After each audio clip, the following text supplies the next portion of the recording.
Shot. Using the same one? That was, yeah. And we'll find out momentarily on this.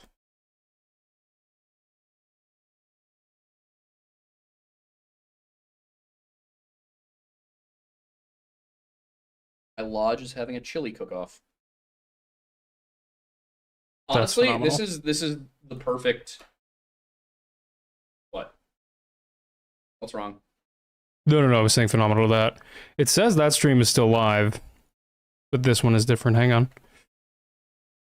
First. Sorry, we use the one that's still live to send a link to the new one. Oh, no, we're good. Oh, cool. Yep. It's the right stream? Yep. Yeah, the chat's the same, and we are on screen. Oh. It's the same stream? Seems like it. Nice. I'm gonna pull it up just to check. Yeah, just double check it. I don't know what's going on right now. We for some reason Streamlabs decided to go poopy. Yeah, we didn't have time to adjust everything before we started, so here we are. Wait. I'm seeing everything on my end. I can't open either of them. Guys, type milk in the chat if all seems to be coming across normal for y'all. Also, yeah, obviously we're in the History Unhinged studio again, because... Okay, yeah, it is... Huh? Okay, yeah, the old stream just is gone, dead, but it's fine. It's fine. The new stream... It's this... Okay, it's working, whatever. People are saying milk, so... Okay. As long as it's... How many people are in the chat? 243 as of right now. About the same number. You want to... oh, there it is. Now it showed up. Yep. It's okay now. I'm going to send it to the Discord so that everything works properly. Hi, guys! How you doing? It's classic Lore Lodge. It's back to when there was a technical problem every single week. Yeah, honestly, it was kind of off-brand for it to not be problematic, but, you know, here we are. We're back. Thanks for being here again. In the History Unhinged studio. Yes. I was going to say something, and I forget what it was. What was it? Was it... Well, you were going to talk about how it's weird to be across from me. This is, I think, just totally off topic from the topic of the stream, but because there's constantly conversations about, oh my god, Freemasonry is satanic.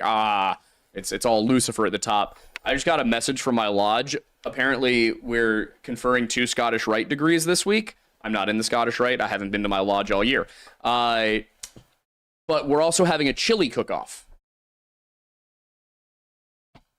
So, that's, if you've ever wondered how satanic Freemasonry is, I guess it really depends on how spicy the chili gets. You know? What you doing there, buddy? I didn't like just how much ridiculous headroom you had. Okay. All right. Now you look far better. Okay, cool. Anyway, yeah, so that's oh my god, what now? Keep talking, you're good. Okay. It just feels weird. I'm staring across at an empty table. You know, this is okay. Hey guys, we were running on a bit of a tight schedule this weekend and into this week. Things have been crazy. There's a reason the studio is still History Unhinged. We did not have a chance to unhinge or to rehinge it, I suppose. I personally would say unhingify, but we need to rehinge it. It's currently unhinged. Yeah, well, we gotta lodge it. Who up Lauren they lodge? Everybody. Yeah. I'm gonna change my last name to Lodge, and then I'm gonna name. If I have a daughter, I'm gonna name her Lauren. Lauren Lodge. Not gonna lie, I thought it was gonna be Mattis Lodge for a hot second. So Lodge. The name's Lodge. Mattis Lodge. I'm so used to calling you Mattis because we have the same name. But yeah, that's funny. Oh my god. Yeah, anyway, the show is live, finally.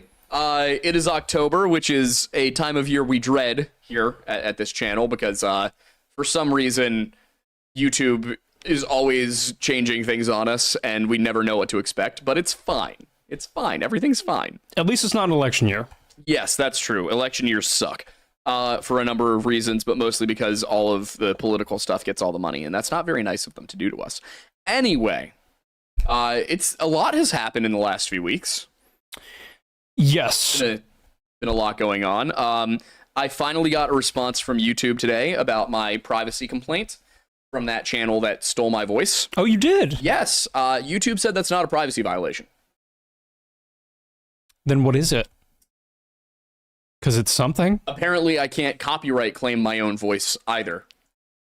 You So absolutely YouTube's can. Concerned, I have no right to my own voice. See, that's interesting because, like, many people have copyrighted their own voices. Yep. It should automatically be my property. It's my voice. Yeah. There's, obviously exceptions for parody and things like that, imitators. But that's not imitation. That's an AI cloning my voice. Some would say plagiarism. Yeah, guys, if I am so done with AI. I could not be more done with AI. I wish we could nuke it back to the Stone Age. I look forward to the fact that when one day I die, I will hopefully go to heaven. But I know that I will not see Sam Altman there. Or any of these other people. Also, Elon Musk can choke on a big fat clanker nub. Because he's also pushing for it. Even though he's being a little bit more ethical than OpenAI. And like that's why he left OpenAI in the first place. Like still, he's like, in the future, video games will be AI generated. And I'm like, in the future, I'm gonna be using real guns against robots, and it's your fault. Helldivers is gonna become reality. My biggest question is, like, do any of these people understand economics? It's not even economics. Tech people are so obsessed with tech that they don't consider anything else. And it drives me insane. It's why I've consistently said every single STEM person, no matter what project they're working on, should be required to keep a philosophy student on staff. Not a philosophy graduate. Not a lawyer, not somebody with a philosophy degree, somebody actively studying philosophy so that they'll be as insufferable about it as possible. And they get veto power. Like, we need a big, giant banner waving outside of X headquarters, outside of OpenAI, Google, that's just Jeff Goldblum, just a giant screen that's just constantly Jeff Goldblum. Your scientists were so busy thinking about whether or not they could that they didn't stop and think about whether or not they should. Just on repeat, constant loop forever. I also think that if somebody uses an AI to generate pornography, a video of somebody stealing something, saying something they didn't say, whatever, involving a real person, that not only should the person who generated it be held responsible, but the company that allowed it to happen should be held responsible. I do not hold that opinion for firearms. I don't care if it's hypocritical. I personally don't think it is. There are a lot of ways to kill people. There's not a lot of ways to deepfake somebody giving a blowjob. So yeah, I am an AI radical. I hate it. I want it gone. And I will actively bully you if you are supporting AI. I have been doing this on Twitter for a long time now. It is nice if it stays in its lane in terms of, like, a search engine. Productivity, yeah. But this is the thing. This is why we can't have nice things. Everybody's like, oh my God, this is such a great productivity tool. It really helps me organize my day. It makes it so much quicker to search for news articles that are about the thing I actually want. And then the tech bros are like, what if we put all the movie making people out of business and gave soulless slop? Because who cares about art? All we need to do is make money. It is amazing how many ads show up on my feed that are so blatantly entirely AI. Oh, yeah. Every time it happens, I not only mute the company, but I also post comments bullying the company and also anybody in the comment section who likes the company. I think that the way we get through to it, the way we handle AI and keep it out of entertainment, and we keep it where it belongs, which is as a productivity slave, is that we just ceaselessly, relentlessly bully anyone who produces, sells aids, enjoys, promotes AI generated entertainment content. I think just bully them. And I don't mean like, haha, loser, I mean shove them in lockers. I don't care if you're 67 years old and you're, like working at a company and, you're like, oh man, I saw this really great AI short film the other day. No, I want some 22-year-old kid to bring a locker into the building and shove you in it. I want you bullied like they told us we were going to get bullied and then didn't. I did get shoved in a locker once, actually. It was kind of like for fun. I was the only one who could fit. I was very small in middle school, guys. But no, like, here's the thing. Like, I would go into Google headquarters, find the AI department, and give every single one of those little dweebs a swirly. Because I'm sorry, having clear skin and a good haircut doesn't make you not a dweeb. You're still an AI nerd, and I hate you. I was bullied in school. I want to be very clear. I think we messed up. We stopped. We went too far with the anti-bullying initiatives. Now we have AI tech bros who think they're hot shit. And they need to remember that the only kind of shit they are is the one under my shoe. I don't like you. This isn't me saying I don't like your work. If you design and code AI, I hate you personally. This is the epitome of civil disobedience in a productive manner. Yeah, I mean, here's the thing. My religion says hate the sin, not the sinner, right? No, in this case, I hate the sinner. I'm supposed to pray for my enemies. I will pray for you, but I am not praying for you to go where you want to go.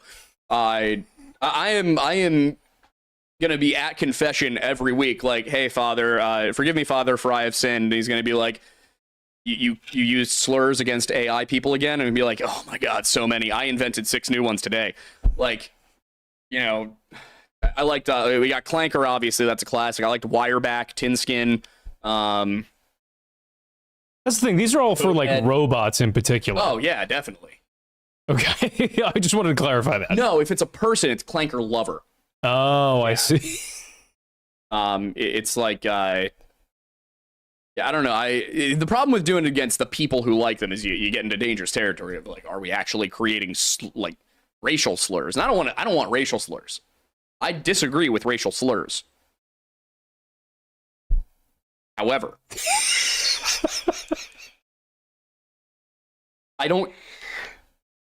I feel like you should be allowed to use whatever slur you want against people who design AI. Even if it's not even remotely applicable to who they are as a person. Just repurpose all the slurs. So they no longer apply to ethnic groups. Like the same vitriol behind the slur, just it's solely focused on people who do AI. I feel like you might have a difficult time reappropriating those. That's the problem. We need cooperation. This is how we end racism. Common enemy? Repurpose all the slurs and just focus them on Silicon Valley. I think I've solved racism. I've done it. It's this headline this week. Young affluent white man ends racism. The way it was meant to be. That's why I was born into this world. You might even say that I have a savior complex in my whiteness. You are who the extreme left fear. Yes. I mean, as I once said, I have a lot in common with 1960s civil rights protesters. Not sure how anymore. Forget, I said that a long time ago, and I can't remember why I said it. I just saw it in my quote book the other day. Standing up for human rights, yeah, exactly. Going against things that are detrimental to human society. Exactly, like AI. And you know what? If we had, here's the thing: AI could never come up with something as incoherent as the Annabelle story. I was wondering if and when you were going to be able to tie this back into the main topic. I figured I was. The rant had gone on long enough. Yeah. Also, just really quick aside before I'm done with this, Mr. Beast posted on Twitter something about like, what happens when AI gets so good that it's indistinguishable from reality? How does this affect, people like YouTube creators and stuff? And I'm sitting there like, gee, I don't know, Jimmy. It's almost like you're the biggest fucking channel on YouTube. Maybe you could go to the negotiating table and say, hey, if you don't ban AI content from the platform forever, I'm gone. How about that? How, Mr. Beast, you want to make a difference? Take all that money you have, build a YouTube competitor that doesn't suck, and then we can all go do that. You know, I don't know, use your power for good for once. Sociopath? I locked this homeless black man inside of a KKK facility for 6 weeks. If he survives, I'll give him a nickel. Like, how about take the production value and go do something worthwhile with it? I'm angry. I know you are. I'm angry. You're angry because they stole you. They stole my voice. They literally stole my voice. It's not even a metaphor. You could not come up with a better metaphor for what AI is. It literally stole my voice and then used it to say bad things. Only one person gets to say bad things in my voice, and it's me. Okay, I'm done. All out of the system. For tonight. What are your thoughts? My thoughts are your feelings are valid. Yes. Thank you for validating my feelings. And I agree with you that AI needs to be restricted, especially in creative spaces. Exactly. And we should consider some medieval torture methods for people like Sam Altman, maybe, in Minecraft. I like the addition at the end. Yeah, exactly. Yeah. Well, here's the thing. There's all those medieval torture methods, right? That show you that most of them weren't real. We could make them. We have the technology. Even without AI. Even without AI. You know what we do is I think that we use AI to come up with creative punishments for the people who created it. That would be entertaining. I think, you know, I think that's how we do it. No, just bottom line, if you are working on the development of generative AI for entertainment purposes, I hope, I don't wish you dead. I just hope you live a life so miserable that you wish you were dead. Or at the very least, at some point, you come to your senses and realize what you're doing. I hope hell is real. Pope Francis was like, I like to imagine hell empty. I like to imagine hell just full of, well, just Sam Altman. It's just him and Satan's got a spiky paddle. He's just like spanking him for eternity. I am surprised with how much like domestic T-word is going on lately. That that people aren't focusing that on data centers of anything. I'm telling you, if they tear down Penhurst and build a data center there, I am gonna make the Unabomber look like a science fair project in Minecraft. I would consider committing acts of violence philosophically and the value of doing so at length without taking action. Perhaps. Metaphorically. You know that thing Jesus did where he went into the temple with a whip and just slapped all the Pharisees and the money changers for doing that? And flip the tables and stuff. Yeah, I think that would be a great thing. Just go into the Google headquarters. Yeah, just instead of flipping tables, it's flipping servers. Exactly. Not the ones at restaurants. I love how YouTube is like, you know, we're on the side of our creators and making sure that your livelihoods aren't taken away by AI. And then they're like, here's a bunch of new AI tools. What are we doing, guys? What are we doing? Whose side are you on? How did we get here? You know, it's that you don't fear God. That's what it is. No, it's that Congress is incapable of passing legislation anymore, so they don't fear God. Exactly, because so there's no regulation on the use of AI. Everybody's like, you know, why should we be afraid of God? This is why. Remember, ladies and gentlemen, Congress works for you, and they happen to listen to you because they want to get reelected. And if you don't like AI in creative fields, I won't say harass, but consistent communication with your representatives is a smart move. Just remember, AI is really good now at making very photorealistic videos, right? It's going to get better. It's going to get to the point where it's indistinguishable from reality. And if your congressperson doesn't do anything to stop it, remember that a lie can make it halfway around the world before the truth puts its shoes on. just make a video of them doing something. Anything. Just, share it with your friends. Maybe it makes its way onto the open internet. And then Congress people have to explain that that's not actually them buying drugs. That's not actually them leaving a hotel room with a prostitute. Force them to constantly address it. Day in and day out, get nothing done because every single second of every day, they're dealing with a new AI video of them committing a crime. Just keep it up. Use their own medicine against them. I mean, I've never been more certain of anything in my life that the people who are designing AI are an enemy of humanity and need to be treated as such. Ostracize them from society. Just treat them like outlaws. Spit on them. Yeah. It's really simple. We just stop creative field AI capabilities. All the government has to do is pass a law that you cannot monetize AI content. That's all they have to do.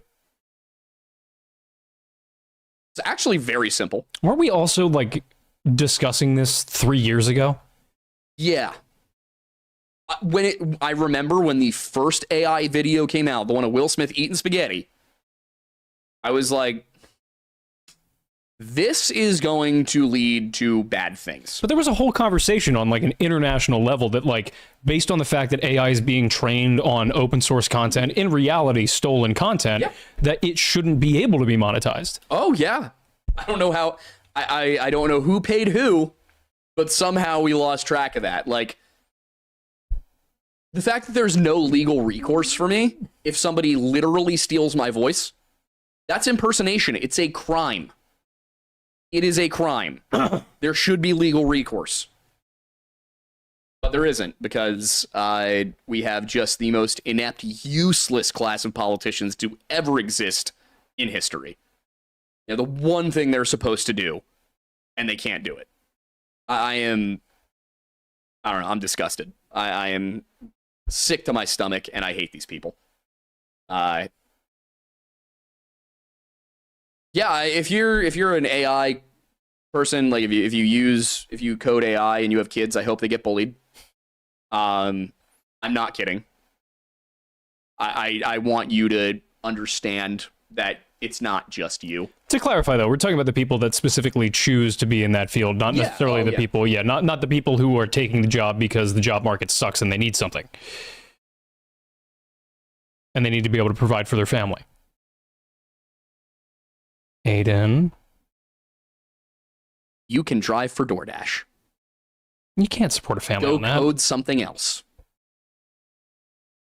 To be fair, we did just lose 30,000 Well, Aiden, jobs. you see, the Waffen SS were just doing their jobs. Those guards at the camps, they were just trying to put food on the table for their families. Point taken. Nonetheless, writing code is a little bit different than shoving people into showers. For now. This is the hill I'll die on. I think that this is evil. I think that you have to be evil to work on this. I think if you sit down and you think about what you're doing with AI-generated content and the effects it's having on people, the fact that children have taken their own lives because AI-generated pictures have been sent around of them, because people have fabricated text conversations, because people have, used it to deepfake themselves and trick people. People are literally killing themselves because of AI. People are getting addicted to it. People are going insane and thinking they're literally engaged to ChatGPT. No, if you're working on this, I don't see you any differently than someone who produces fentanyl. Okay, I think that's a slightly better comparison, I will say. I mean, you might as well be manufacturing drugs and selling them to children. That's how I see it. It's evil. I understand that some people may not have confronted that about themselves yet, but yeah, if you're doing this, you're an evil person, and you need to stop. You are actively contributing to the downfall of humanity in multiple ways. It's not just the fact that it's the AI, the direct problems caused by AI, right? People who are being tricked and scammed and cheated and their identity stolen, and all of these things. People who are, harming themselves because either AI told them to, or somebody, like I said, generated inappropriate pictures of them or something like that. It's not just that. It's killing the environment too. Mm-hmm. Well, making the oceans toxic. It's making the rivers toxic. It is, using ungodly amounts of our very limited supply of fresh water. There is literally this much benefit to AI and a vast sea of negatives. Well, and also, whatever your stance on the climate issue is, the amount of energy usage that it's requiring is also skyrocketing energy prices, especially for families that can barely afford prices already. You know why your electricity bill is higher this year than it's ever been before? It's Sam Altman. It is Sam Altman. And I'm not gonna mince words and say, oh, it's OpenAI. Oh, it's AI. No, if not for Sam Altman, we're not in this position. It is Sam Altman, who, by the way, was pretty credibly accused by a family member of molesting her. So not only are you a piece of shit who's ruining the environment and ruining people's lives and getting people hurt, you're also allegedly, according to, again, your own family member, a pervert. So I hope bad things happen to you, Sam Altman. And in a just world, you would face the same fate as Gaddafi and Saddam Hussein did. Considering we're more than halfway through the episode and we're still talking about AI, do we want to just... I had planned on talking about Annabelle. I know you had, but here we are. Actually, this is you know what? I think I have a great segue here, because Annabelle is a story about demons. Right? Go on. And here's the thing. Whether you're religious or not, I understand some people don't believe in the existence of a spiritual world. I do. I look around at stuff like this, and I can't see how a human being with a soul could possibly support this kind of thing. So, I mean, I can understand, not really thinking about it, and just, you're like, oh, it's a fun toy. The people who actively work on it, who actively promote it, how can you have a soul and do that? The only thing I can say as a voice of the devil's advocate would be just absolute... Literal devil's advocate. Yeah, here. Would be a pretty cut and dry case of cognitive dissonance. Yeah. We need to Clockwork Orange these people and just sit them in front of Terminator over and over until they finally get it. Well, to use your analogy, it goes back to, I can't remember the name of the psychological experiment, but back in the 60s, after trying to figure out how the people in Germany could have let this happen and partaken in it. Yeah. When you have an authority figure that is telling you that you need to do something, for example, all of the people that are not Sam Altman but have to work for him to provide for themselves and their families, when you're constantly being told that you have to do something and that it is for the greater good, you may start to believe that beyond even your own internal compass of right and wrong, which is unfortunate. But I think the key thing to do in that scenario is just be a persistent reminder in a kind way, to those who aren't Sam Altman. It's like, hey, maybe you don't have to do that. Maybe there are better things that we can be doing. Maybe that extra difficult step away from this is exactly what we need to benefit everybody. Yeah, I think that we should stockpile and database all of their home addresses, and every time a child ends their own life because an AI generated image of them doing something inappropriate got shared around their high school, every single person that works for OpenAI, Google, X, whatever, any of the AI companies, they get a framed picture of that individual, their age, a biography of who this person was, and the exact series of events which led to their death. I want every single person at OpenAI, whenever they sit down at work, to have to think about the fact that they have caused children to die directly by their work. I mean, that would definitely make a pretty big shift, I would say, in a lot of people's perspectives about it. I sure hope so. I would sure hope so. I don't. And we really are already 40 minutes into the show. Have I been ranting about AI for 30 minutes? Yes. Wow. Yeah, we'll just change the topic of the show in post. And we'll talk about Annabelle another time. Because I do have more things to say. I had a feeling you might. Yeah. Because I can already see the comments. Oh, well, somebody's going to do it if we don't. Yeah? Who? China? Oh, I have great news about China. I have great news about China's situation. They're on the brink of collapse, guys. China, if something doesn't change drastically, will not exist in 50 years as it currently exists. They're heading for a demographic cliff because they thought it was a good idea to only have boys for 60 years. They are heavily investing outside of China because inside of China ain't looking so good. Their economy is in shambles because I know everybody. I know here in our country, everything has to be an issue of left and right. Trump's tariffs worked for one of their intended purposes, which was to cripple China's economy. China is not doing well right now. China also is starting to see the effects of building everything out of styrofoam for 30 years. They are not in a good place. AI cannot save them. You really put the thumb screws down? You force them to stop? You bail them out maybe? I don't know. They won't do it. Also, and here's the thing, if the United Nations, if we all come together and we say, all right, moratorium on creative AI, it's gone. In fact, AI that's used for anything except productivity, gone. And they keep doing it. You know. It's never, here, I'll say this much. It's never a good idea to have 500 million people living in the floodplain of a dam that is not Tomahawk missile proof. I was wondering what exactly you were going for with that, but yeah. I don't think we need to get to that point, but I don't care. I do not care about the objections. It's going to happen anyway. We might as well get ahead of it. No, stop it. Put an end to it. They have been screwing with us behind the scenes for years with cyber warfare, with espionage. I don't believe for a second that there's not a coder here in America or a team of them who could put together a virus that shuts down the city of Shanghai. Obviously, like saying we should blow up the Three Gorges Dam is very over the top. That would kill a lot of people. Again, seriously, China, you should fix that, because if you get into a war with somebody with less morals than us, it's not going to go well for you. But no, use the cyber warfare right back. Start forcing it. And if the governments won't do it, individuals should. Just put a stop to it. I can't think of really anything else except maybe nuclear weapons in history that has been this dangerous to the entirety of mankind. It is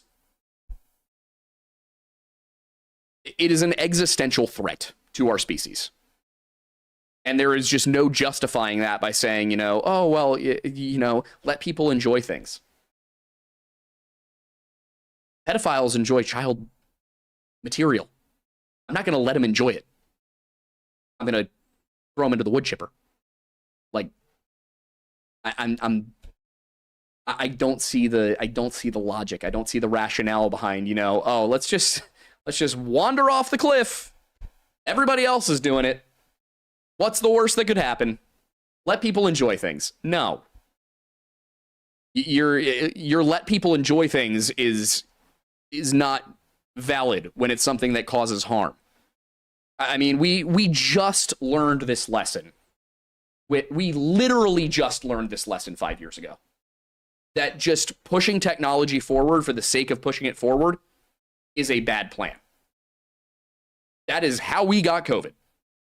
Fauci sits up in front of Congress and he's like, it wasn't gain-of-function research. And it was. I loved it. Rand Paul sitting there and he's like, if I have, you were breeding a virus to make it more deadly in order to figure out how to fight against a non-existent virus that you created, how to create the best possible medication for it. And he's like, that's not gain-of-function research. And Rand Paul's like, if I have a rectangular hole in a wall and a wooden piece on hinges in the middle with a knob on it, is that not a door? We just did this 5 years ago. China was working on coronaviruses. They were making them more deadly. This is a thing that was happening in the Wuhan laboratory. This is not a conspiracy theory.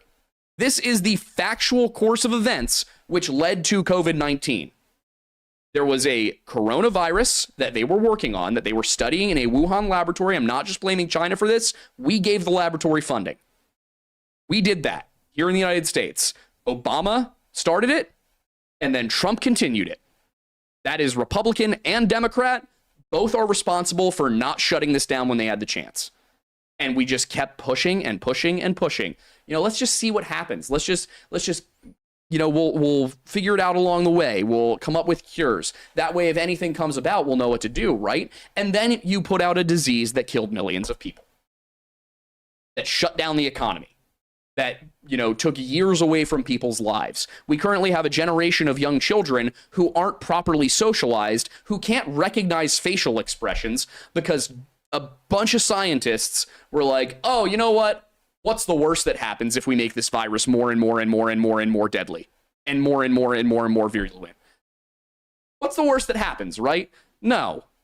Every single person who thinks like this needs to be evaluated for sociopathy. And I think that if you are a sociopath, you shouldn't be allowed near this kind of thing. Go find a different job, dude. Go write. Go manufacture things. But you should not be allowed anywhere near tech or medicine. You are a danger to society in those capacities. Well, it's the same thing that gave us the opioid crisis. Yeah. I mean, just down the line, we can see thing after thing after thing after thing after thing. Chemical weapons began as pesticides. Zyklon B was used as a pesticide, which, by the way, there's a really stupid thing going around right now where people are saying that Zyklon B was used on immigrants coming into the United States in the early 1900s. It wasn't. It was sprayed. People's clothes were taken and sprayed with a earlier variant of that gas that was not nearly as potent and was meant to kill insects. Was it probably toxic to the skin afterwards? Yes. Was that malicious? No. It was just stupidity. It was ignorance. But no, yeah, like chemical weapons began as pesticides in many cases. One of the few examples I can see of us taking a incredibly dangerous and deadly technology and turning it into a positive is nuclear. Yep. We took nuclear weapons and we went, you know what?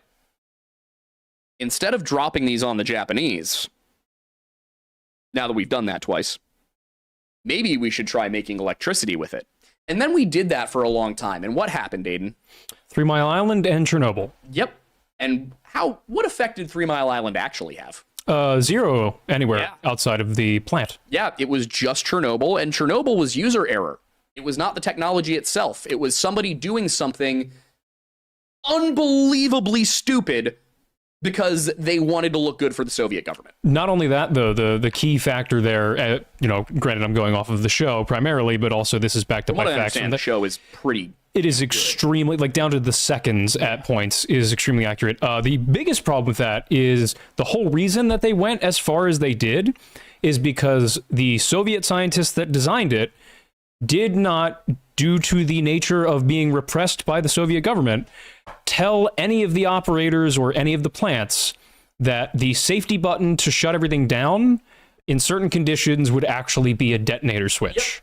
So the entire reason that Chernobyl happened was because the Soviets wanted to not admit failure or not admit weakness about a specific design. Mm-hmm. Had honesty prevailed, there's a reason the whole show starts with what is the cost of lies. The whole problem with Chernobyl was because of one lie. Because had that one lie not been told, they would have known that the conditions that they had created on that night in April in 1986 would have been too dangerous. They never would have done it.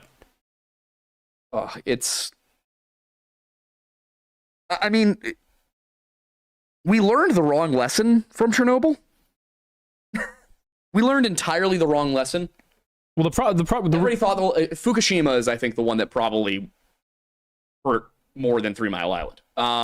Even that apparently was largely overblown at the time. Yeah, it was worse than 3 Mile Island. Oh, without a doubt, yeah. But it turns out it was nowhere near as bad as we thought it was. Yeah, but I mean, do we need to... What needs to happen?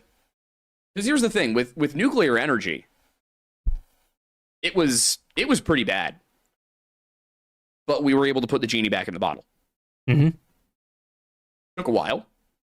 If the Soviets had been more willing to admit something was wrong, they probably could have gotten assistance, and it wouldn't have taken quite a while.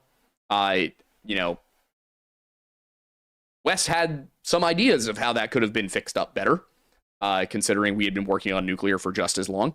Well, we also like figured it out independently because the reactors that we had built even prior to Chernobyl were of better quality and had more safeguards. Yep. Because, and again, as the show Chernobyl says, the reason why they built a water moderated RBMK reactor was because it was cheaper.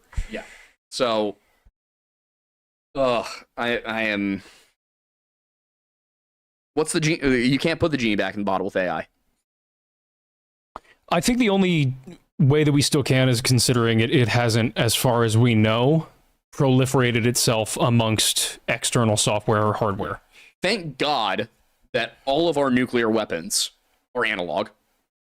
First of all, that was one of the smartest things we ever did, was not making our nuclear weapons even really computerized to any extent. It is pretty much entirely analog. And that's awesome. That's how it should be, because then you don't get accidents. But I mean, I look at AI, and yeah, the immediate problems are mostly social and economic. What I think fascinates me is that for literally longer than either of us have been alive, twice as long as we've been alive. And how long ago was 1969? 1969? Yeah, 68, 69 now. That is about 60 years. Oh, well, yeah. 55. So about twice as long as we've been alive. People have innately understood the danger of independent artificial intelligence, and we're working towards it nonetheless. 1969, 2001: A Space Odyssey comes out. I get it. The book is older. Only slightly. Like a year.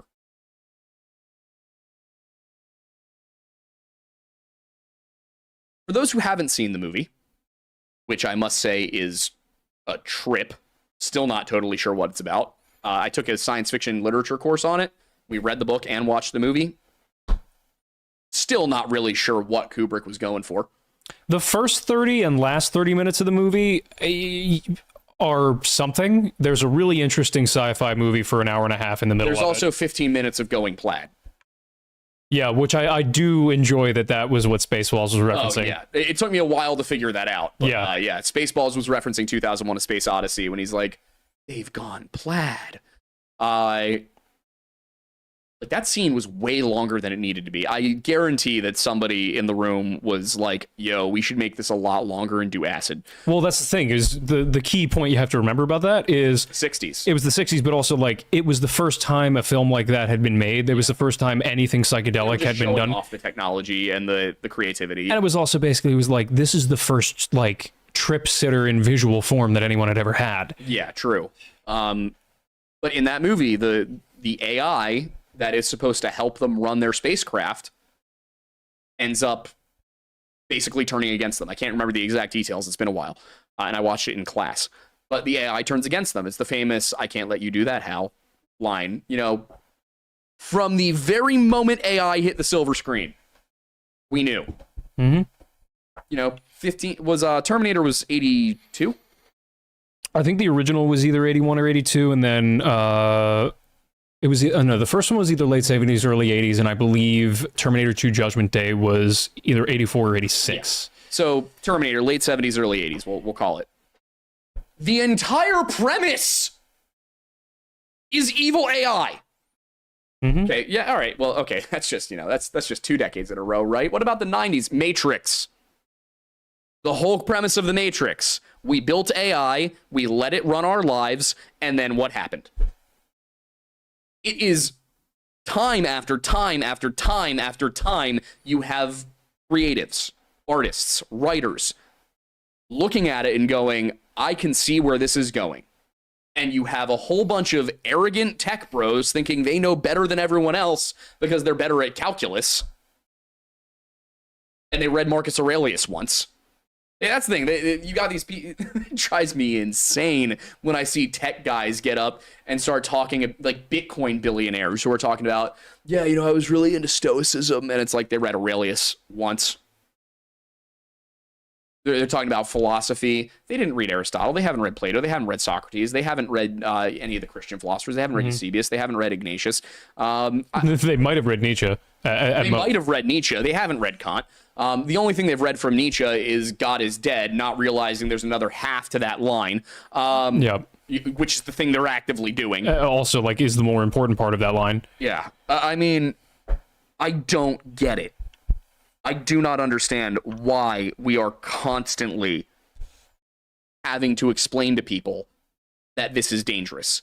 And, even if you go, well, people are smart enough to not misuse it. No, they're not. They're also not good enough overall. We have too many evil people.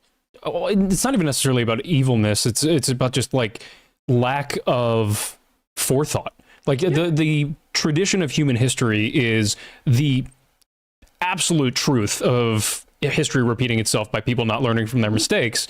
And the problem is that like most people, especially those in hyper-specific fields, do not consume things outside of their field on a consistent enough basis to be able to bring in enough context to fully understand the repercussions of their actions. Yeah. It's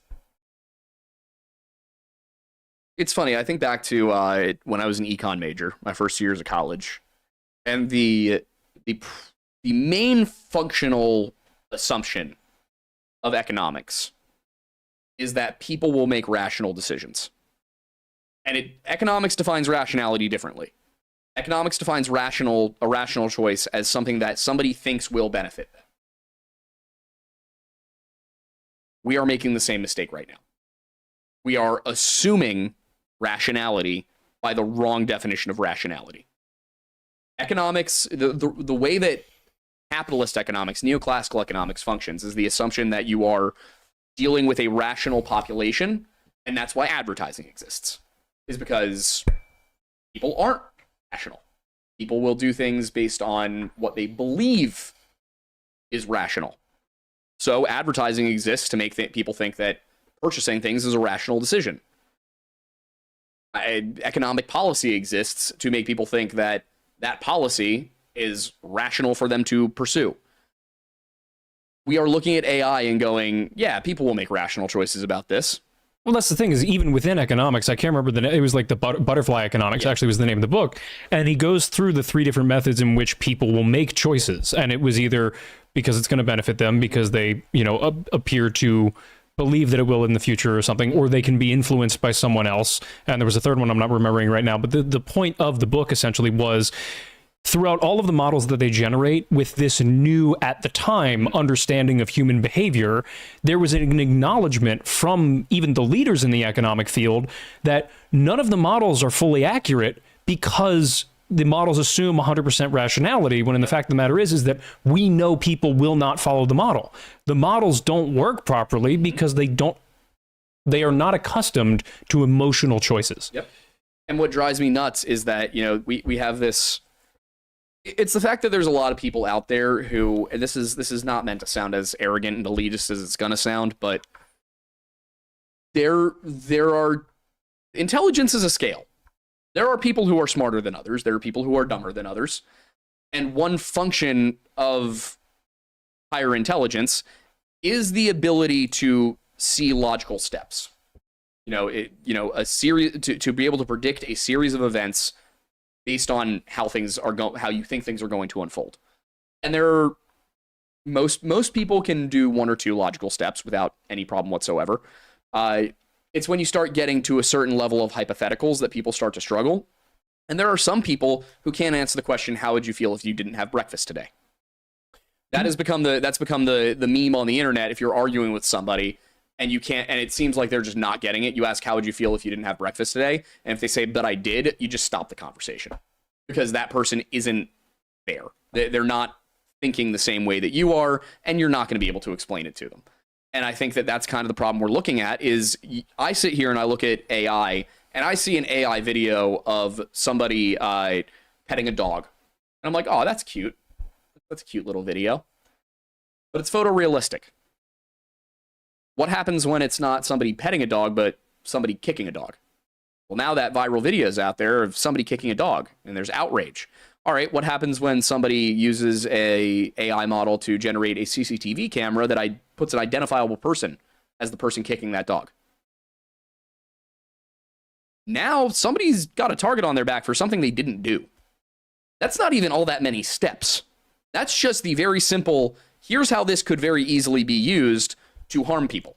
Well, we already have the videos. I don't know if you've seen them in the last week or so, but Sora? Well, yeah, of Michael Jackson and Freddie Mercury stealing people's chicken at KFC. Yeah. And it's like, you change one element of that. Instead of Michael Jackson, it's Sabrina Carpenter. Mm-hmm. And it's like, well, now you have to have a question of whether or not that actually happened. Yep. And it's just going to get worse and worse and worse. And it's hard to explain it to people who look at a video of somebody petting a dog and they're like, but it's cute. Just let people enjoy things. Because for some reason, they're just incapable of going, all right, how might this unfold? Well, the problem is because there's also a large presence of optimism bias throughout the population. True. So that's another thing that has to be combated, because you have cognitive dissonance that's going to exist throughout. You've got optimism bias because nobody wants to imagine things going badly. And the fact of the matter is, as with Rome always said, you know, the adage of bread and circuses, and you'll keep them, you know, happy forever. Like right now, we have our bread, we have our circuses, and we've got a lot of things to be optimistic about. There are plenty of people that have grievances about how this country and the world are going right now, which are valid, because there are a lot of things, despite us living in one of the best times in human history, there are a lot of ways that things could be improved and should be improved. But the key point to remember about that is twofold. One, we have to come together in a unilateral sense, despite any differences of opinion initially about how to go about it, to just have a conversation and start by agreeing, hey, things are bad. Yeah. Let's figure out how to improve them. And then from there, find the least bad option moving forward. Yeah. And I think that one of the struggles of that is that there are certain people who genuinely don't seem to be able to comprehend why it's bad.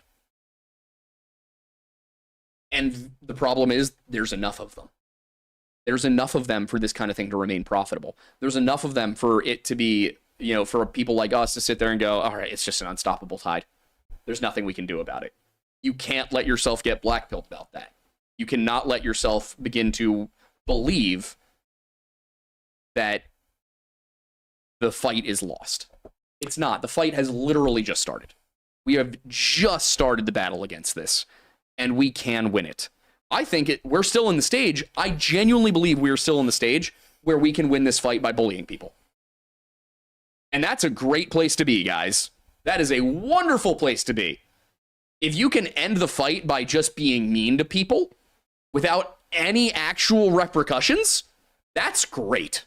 That is a phenomenal place to be in any battle. That is right where you want to be.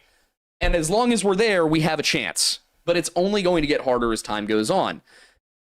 I mean, at the end of the day, we need to sit down and understand that there are going to be basically three groups of people at the end of the day when it comes to AI.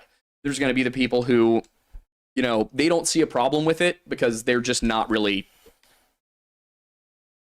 capable of comprehending the problem with it, which that's not a dig at people. People are born the way they're born. You know, those people who are able should help people who are unable. That is how it should work. That is good charity. You know, this is not me saying things to make fun of people or belittle people, but there are certain people who are just not going to be able to understand why it's bad. And they're going to be like, wait, I can, you know, type in a prompt and have a movie tailor-made for me. That's awesome. That's great. Only $4 for a full movie. That's just the movie I want. Well, I'm going to watch that. I'm not going to go rent something. Well, now, if nobody's renting movies, or if even a third of the people currently renting movies aren't renting movies, we can tell how bad things are for the streaming services. You think entertainment survives if a third of the people currently consuming it drop out? It doesn't. And then it's all you have. That's it. You want art to be something that only the elite can enjoy? Real art? That's where we're headed. And the problem is that not only is that death of art in the mainstream, but that is also millions of people instantaneously out of work. And that's the thing too, that, you know, I understand the desire when it comes to, because especially for people who are maybe a little bit more politically conservative, culturally conservative, it feels like for the last 10, 15 years, you've been getting beat over the head by Hollywood telling you how to think. I get it. And it might feel good to sit there and go, all right, well, I don't really care then if all these writers and producers and directors and everybody lose their jobs. They deserve it after how they've treated us. I get that.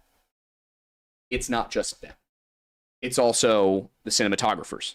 It is the production assistants. It is the audio engineers. It is the delivery people bringing food to these sets. It is the restaurants supplying those sets. It is the truckers bringing the food to those restaurants. It is the farmers supplying the food that is being brought on the trucks. The cascading effect of an entire multi-trillion-dollar industry collapsing is complete and total economic collapse. And I want to add in some more details here, because everybody complains about VFX stuff, but it's every VFX house that employs millions of people. Every carpenter on a set that builds physical sets, every lumber company that supplies the lumber, every chemical company that supplies the foam and the polystyrene that the sets are made out of, the landowners that own any of the land in which the sets are currently built on, any of the locations, any of these small towns in America where films will go and film in, to provide not only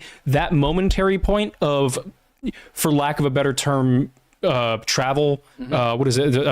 Tourism? Yeah, tourism, but also the subsequent tourism that will result as that film being shot there for people to want to go and visit it. Martha's Vineyard is probably about twice as popular as it is now that it was previously to the 70s, just because Jaws was filmed there. Mm-hmm. There are so many different levels to it, it's not even funny. Yeah, and that's, I want to be clear, that's just Hollywood. What we just talked about is just Hollywood. Just the American film industry. AI truckers? Do you have any idea how many people are going to be out of work? AI coders?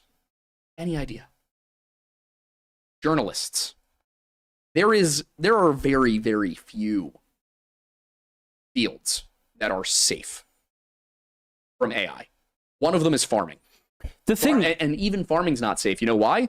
Because once we get to the point where AI is optimized to manage a farm, there won't be any private farm owners anymore. And then you'll just have people working in the fields as AI optimizes to pay them the lowest possible wages, and you will end up a slave to a computer that some idiot in California thought was a good idea. And you will have no recourse to handle it, because the world you knew will no longer exist. We are looking at an apocalyptic technology, and we need to stop pretending it's just a silly little thing that we can use to generate videos. The end result of this is so unimaginably bad that it seems silly to comprehend it. You think about it, you're like, oh, come on. All we're doing is generating cat videos. What could possibly happen? Well, a year ago, Sora was very identifiably not real. It didn't sound real. It didn't look real. Now it's capable of producing photorealistic body cam footage. Hey guys, you think photorealistic body cam footage is a good idea? Whether you're right or left politically, if you're left wing, very left wing right now, there's probably a lot of things that you want to protest, right? Say ICE. I hear a lot of people are saying ICE is the Gestapo, ICE is the SS, it's fascist, whatever. What happens? And if the claim is that what we're dealing with right now is a fascist authoritarian government, what happens when the government decides we're going to start using AI videos to fabricate evidence? What's the recourse there? I like to believe that we're still in a spot where we don't have that government. I don't think that the current administration is ontologically evil enough to do that. And I hate government no matter who's in charge. I am very much an anti-government person. I always have been. It doesn't matter which side it is. I have criticized the hell out of Trump since he got into office. I criticized the hell out of Biden. I criticized the hell out of Trump the first time. And I can't even talk about Obama. The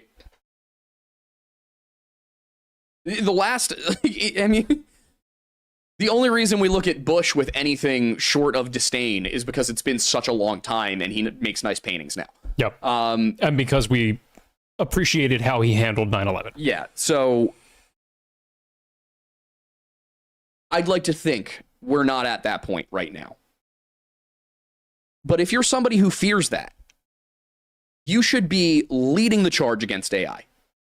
If you are somebody who wants to make sure that that society doesn't completely devolve into hedonism, say you're more on the conservative side, you're concerned that proliferation of AI will lead to the breakdown of communities. That, you know, there was a church recently, I think it was a non-denominational church, a church that did an AI-generated sermon. I've seen some online, the Bigfoot videos. There's a Bigfoot pastor now. Yeah, exactly. That's funny. It is objectively funny. Yeah. Like and you know what's funny about it? You know what's really funny about it? Yeah. You could easily do that with practical effects. Yeah. You don't need Bigfoot as a pastor to be AI generated. You can just dress up as Bigfoot and go street preaching. You can do that. You can just do things, guys. You don't need AI to do it. This show exists because we can just do things. We saw an opportunity, went, yeah, we'll do that. And here we are. And part of the reason that I'm sitting here so incensed about AI is because if AI were where it's at now, 4 years ago, no, this would not exist. You would still be working on a farm. I would still be working a marketing gig. We'd hate our lives. Yep. Everything would suck. I mean, talk about if you're a creator right now and you're not fighting against AI, you are pulling the ladder up behind you harder than any comedian has in the last 20 years. We see that all the time. Some of the, you know, the less liberal comedians, the more right-leaning ones, pointing out that, like, hey, a lot of these comedians who are big now were making racist and sexist and homophobic jokes 20 years ago, and now they're the ones on late night TV saying that's not okay. But they wouldn't have their position if they hadn't done that.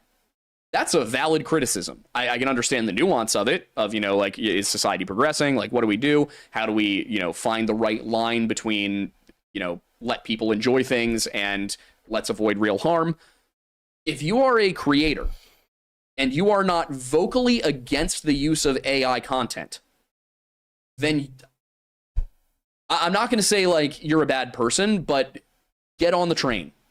Get on board. Well, it's in your best interest. It is in your best interest, but it's also in the best interest of the people who are you 4 years ago. Yeah. Who are you 2 years ago. But I mean, at the end of the day, like, if you genuinely don't care about anybody else other than yourself, like, at the end of the day, AI is bad for every individual. At least AI in creative fields, in generative image and video and audio basis, it is bad for everybody, both in terms of if you are a creative looking for a job in any creative field, even if you're not overtly creative, like you're not an artist, but maybe you do work in marketing, you work in advertising, it may seem really useful and beneficial to save some money and time now.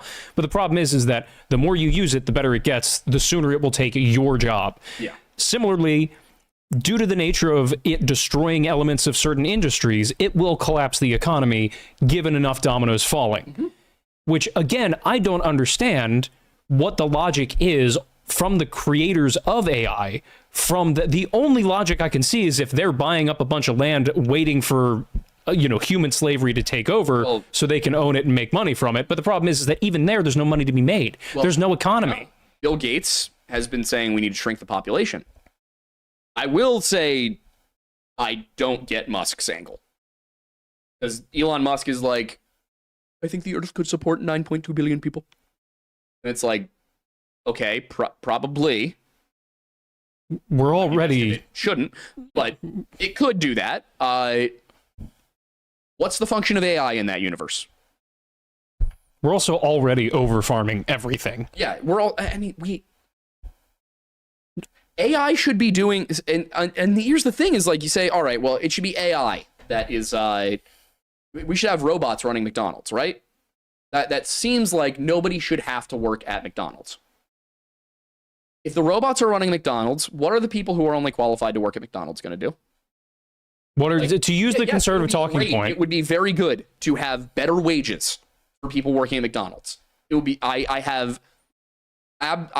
do not want us to have a permanent poverty class. I think that there are some, harsh realities of the fact that poverty is relative, and the idea should be making poverty as comfortable as possible, because it's always going to be there. You just want to raise the floor of society. And that's largely what we've seen in the last 100 years. Abject poverty used to mean that you were living in a room in a boarding house where you didn't have really anything aside from a bed, and you went to work in the coal mine and came home, and that was your entire life. Now we have some semblance of a social safety net that could be improved, but like is enough for people who are in the worst scenario to have resources at their disposal to make life not completely suck. Even people who are living below the poverty line, for the most part, have a safe place to stay. They have a job that is not usually physically dangerous to them, at least not one that's poorly paid. There's lots of jobs that are very physically dangerous. We've just gotten to the point where those are the highest paying ones. Yeah. You probably have air conditioning. You probably even have a smartphone. That's a lot better than poverty was 100 years ago in this country, and it's a lot better than poverty currently is everywhere else in the world. You look at Indian poverty, like the slums over there, the favelas of Brazil. Hell, I'm not even saying it doesn't exist here. It does in Appalachia. We have people who still live in shacks without running water in our country, and we should really be doing something about that. We're talking about one thing I think is really interesting is we were talking about the government was trying to sell off a bunch of federal land, right? I kind of get why in some ways. How about we buy up a bunch of land that is currently being occupied by people who have no opportunities and don't want to be there, and then we sell it to people who do want to be there, who have the funding, the capital to go and rebuild these communities and make them places where people could go want to live. I would love to be able to live in a place like the Appalachian Mountains and have it not be complete abject poverty. But that can't happen because nobody wants to buy the land, and the people who live on the land have no resources to move. So, it's getting off track here, but it's a valid point. Yeah, there always will be poverty. The goal is not to eliminate poverty, because every time we've tried that, it's killed millions of people. Because turns out when you put utilitarians in charge, they tend to kill a lot of people. It's the same exact people that develop AI. Yeah. Because that's the thing is AI is really efficient. You every single time you get to a point where it's you have the optimists who start it, and they're like, we can do this. And then they try, and a bunch of people die. And they go, all right, we're really bad at management. Let's get people who are really good at management. And those people come in, and the reason they're so efficient is that they don't care about people. Yeah, they look at people like statistics. Yeah. And when you're removed from it, it almost seems like a good thing. Everybody not everybody, but you've got a lot of people who are on the communist side of things who will talk about how China made miraculous advances during the 20th century. They went from being a agrarian society with essentially no industrialization to a fully industrialized country that, at least aesthetically, looks like it's on par or ahead of Western nations that are 200 years into their industrial period. 50 million people died. Human beings with lives. 50 million of them. I know that's really hard to wrap your head around. Imagine if the entire state of California died. All of them, all at once. That's how many people. Imagine LA, San Francisco, San Diego, Sacramento, empty.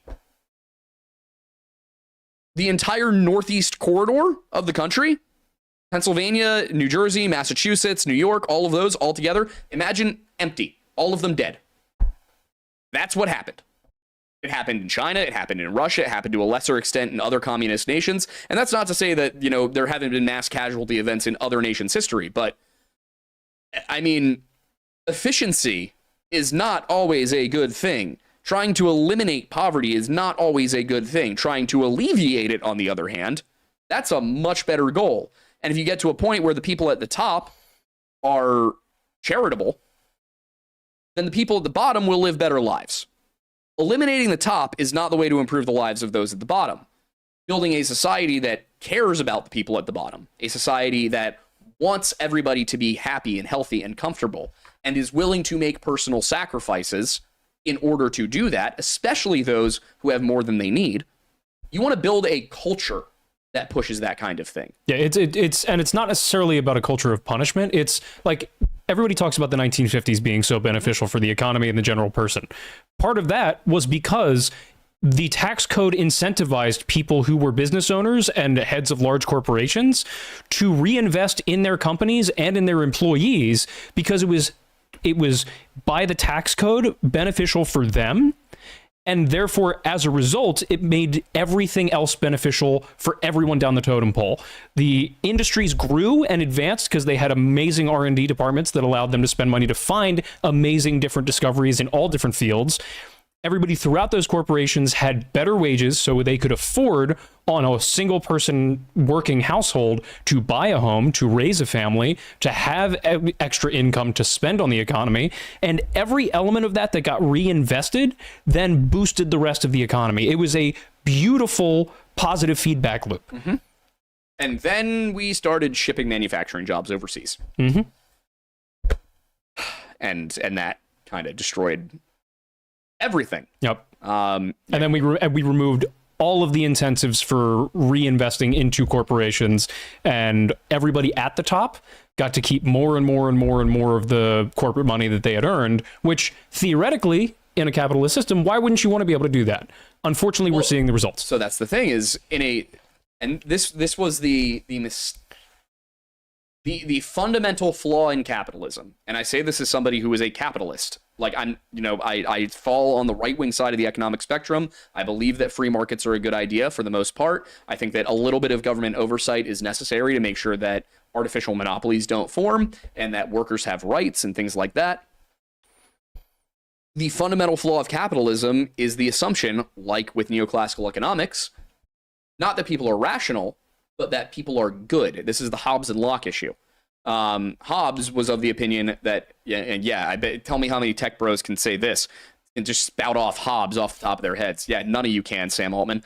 Hobbes was of the opinion that people are inherently not good. Not necessarily that they're inherently evil, but that they're inherently self-serving, self-interested. Yeah, good being defined essentially as innately altruistic, putting others above yourself. Ideal Christians. Yeah. It would be good in this case. Locke was of the opinion that people were inherently good. And I say ideal Christians because we're talking about a society that was fundamentally a Christian framework in terms of 17th century England. It wasn't written into the law, but their morals... No, it was back then. Oh, sorry. I'm thinking of the U.S. No, the U.S. 17th century Britain, yeah, it was very much written into the law. Everybody was Christian. Yeah. But if basically the people who promoted capitalism... capitalism works if everybody is a Christian. Capitalism doesn't work if you have a large number of people who have no moral compass whatsoever. And that's not to say that only Christianity can work. Well, that's the thing is like, you're not just saying everybody is a Christian. You're saying people actually being good Christians, people living up to the Christian ideals. That's what I mean, is being, if everybody is behaving as the ideal Christian, capitalism is a great system. The problem is even most Christians aren't ideal Christians. Exactly. So it's, and again, that's not to say that there are no good moral frameworks outside of Christianity. There are, and you can absolutely abide by them, and certain things might work. But capitalism specifically, being something that developed out of medieval guilds, and then mercantilism, and then into the 17th century, as you got into the things like in the 18th century joint stock companies and things like that. That economic framework was based around the idea that you lived in a Christian society. And so capitalism works really well with Christianity. It doesn't work really well with other things because there's a different moral framework there. And again, there are probably systems that would work really well with Confucianism. There are systems that would work really well with Buddhism. In fact, capitalism, I think, would also work really well with Buddhism, because Buddhism has that idea of regeneration and rebirth. And if you're a good person, then you'll be born into a higher caste. If you're a bad person, you'll be born into a lower caste, or potentially even as an insect. Basically, to put it in a general term, any moral code that incentivizes self-sacrifice for the good of those around you is a good framework for capitalism. Yeah. And, there were times in Western history where the church being a more solid institution did help with that, because, you know, as much as Protestants will make fun of indulgences weren't just giving money to the church. You could, like, but there was a period where it was. That did happen. But for example, we're coming up on Halloween, and Halloween is a mishmash of a number of Christian traditions as well as a number of Celtic cultural traditions, not necessarily their pagan religious beliefs, but cultural aspects. And the Christian side of it, largely All Souls Day, All Saints Day, there was a concept called soul cakes. And you may have heard a Sting song which mentions soul cakes. But the All Hallows Eve, the All Saints Day, All Souls Day holidays, one of the things that you would do is, first of all, you would pray for the departed souls, in purgatory specifically, and the idea was that would lessen their time in purgatory. That might help them to be cleansed of their sins, things like that. I'm not going to get into the nitty-gritty details of how the theology of purgatory works. I'm not even sure that I'm supposed to believe in it or not, or as an Anglo-Catholic. I believe in something like purgatory, but I don't know that I believe in the Catholic version of it, because it's just not in the Bible at all. There's implications about purgatory in the Bible, but no explicit detailed structure to it. Where I was going with this is the idea of soul cakes was you would go around and people would basically request soul cakes, people who were in need. Or that was one version of it. The other version was that you might go around giving people cakes that you baked or that you purchased. And I think this was the more common one. You would go around and you would give somebody a soul cake. It was usually like a little honey cake. So it would have the necessary nutrients for somebody. And you would give these out as alms. You would say, hey, if I give you this cake, will you pray for my departed mother? If I give you, if I pay for these cakes to feed this town, will you all pray for my child who died of typhus or whatever? And the idea was that you're sacrificing something, your time, your labor, your resources, or your money, to provide something to somebody else in exchange for good things to happen, not necessarily to you, but to your loved ones.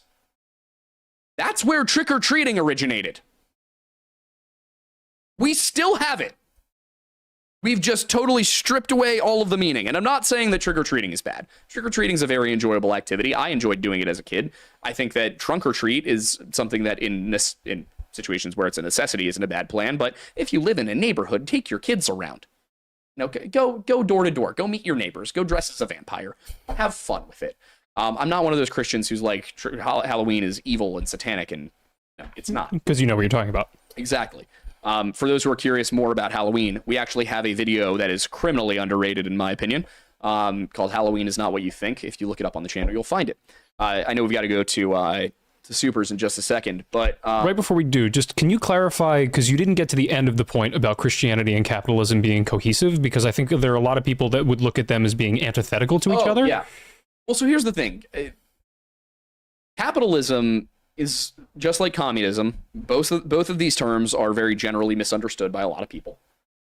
Capitalism is functionally free market economics. It's the idea that the government should not direct and overregulate economic activity, that people should be allowed freedom of association, that you should not have. For example, during the high and late Middle Ages, you had a guild system. And the way that worked was that you had 3 tiers. You had your apprentices, your journeymen, and your masters. And journeyman sounds like it would be somebody who moves around because of our understanding of journey. It comes from de jour, from the French. So journeyman was somebody who was a day laborer, a day worker. They worked for a day rate. And so an apprentice would learn a craft, a trade, whatever, under a master. And that master would be somebody who could own a shop. Only a master could own a blacksmith shop. Only a master could own a textile mill. They would hire journeymen, and they would train apprentices. So once you graduated from your apprenticeship, you became a journeyman, and then once you did a certain number of things, you could become a master, depended on the field. The reason I'm bringing this up is that one of the innovations of capitalism was based upon the fact that journeymen could not charge more than each other.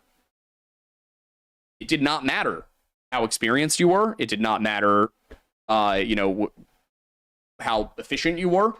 If you were a journeyman, there was a set price that all of the guild masters agreed on that journeyman would be paid for a day of labor.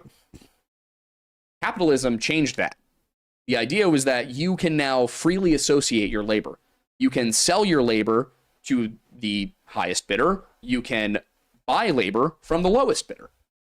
And you might be willing to pay more for better work. You might be willing to pay less for lower quality work. And that was kind of one of the first things that changed. Then we have mercantilism, the people going to various colonies and funding things, because back then the only people who could afford to do it were the royal families, were the lords, the monarchies, the wealthy elites.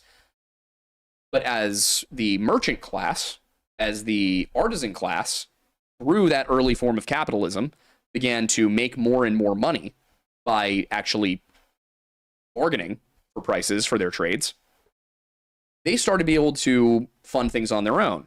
And then there's the innovation of joint stock companies, which is a huge step forward for capitalism. Because now, the problem had been that, if you were really rich, you could fund a colony. If you were really rich, you could buy a ship and trade goods and send it to India. With joint stock companies, a whole group of middle-class people could go in on a ship together. And they could share the risk, and they could share the profit. That's how capitalism originates. It's not just something that springs up in the 1800s. It's not the robber barons. That's not capitalism. That's cronyism. That's monopolyism. And there's a reason that we had that correction with the Antitrust Act. We had to come back around and go, all right, hands-off was good. Need to be a little hands-on. So the foundation of capitalism, what I'm getting at here, was freedom of association. It was shared risk. It was the ability to invest your money where you want it, to ply your trade where you want it, all of those things. That is the core of capitalism, is the fact that I can go get a job, and then if I don't like it, I can start looking for another job that's going to pay me more money. The problem was that as wealth became accumulated in the hands of private individuals who were morally unscrupulous, they started to do things that were bad for humanity. Interestingly enough, for example, corporations, right? You know how corporations came into existence? No. The first corporations were bridges. How did that work? The government did not have the money to because taxation was a lot lower. The government did not have the money to maintain bridges, roads in some cases. So for like the Pennsylvania Turnpike, the oldest highway in the country, is a private road. It's been privately owned for 300 years. This is news to me. Yeah. I think it's now somewhat owned by the state of Pennsylvania, but originally fully privately owned turnpike highway that entirely owned by a company. So in the 1800s, as American cities begin to grow past 50, 60, 70,000 people and closer into the hundreds of thousands of people, what the government can afford becomes less satisfactory. I want to say it was somewhere in New England. It might have been New York. Boston, somewhere in Connecticut or New York. I can't remember exactly off the top of my head. A city opened up bidding from private companies to build a bridge. And the deal was that if you got the contract, you basically got a monopoly. You owned the only real bridge in and out of town. But because you had that monopoly, you had to provide for the greater good. Your first order of business was to ensure that bridge is constantly in working order. People are going to pay for it. They're going to pay to cross it, but you're not allowed to overcharge them. You are not allowed to let it fall into disrepair. You're not allowed to cut corners. The reason you were granted those protections as a corporation from lawsuits and from competition and things like that, obviously the competition one's out the window, but some of the protection from lawsuits was because you were agreeing to provide for the greater good as your primary reason for being in business. And we took that away. So the reason that I say capitalism and Christianity go hand in hand is because the core of capitalism is freedom of association. It is freedom from government coercion with your money, with your business, all of that. And if you have people who are behaving the way Christians should, and again, I'm not saying that all Christians do. I'm saying if you had people who are behaving the way Christians should, then you wouldn't need to worry about welfare. You wouldn't need to worry about workers' rights. You wouldn't need to worry about any of that, because a Christian business owner is going to make sure that all of his employees are making a living wage. A Christian business owner is going to make sure that they are not working in dangerous conditions. A Christian business owner is going to make sure that a father is home with his family for dinner. I guess the main question there... Henry Ford is a great example of this. Yeah. Henry Ford is not a great example of other things.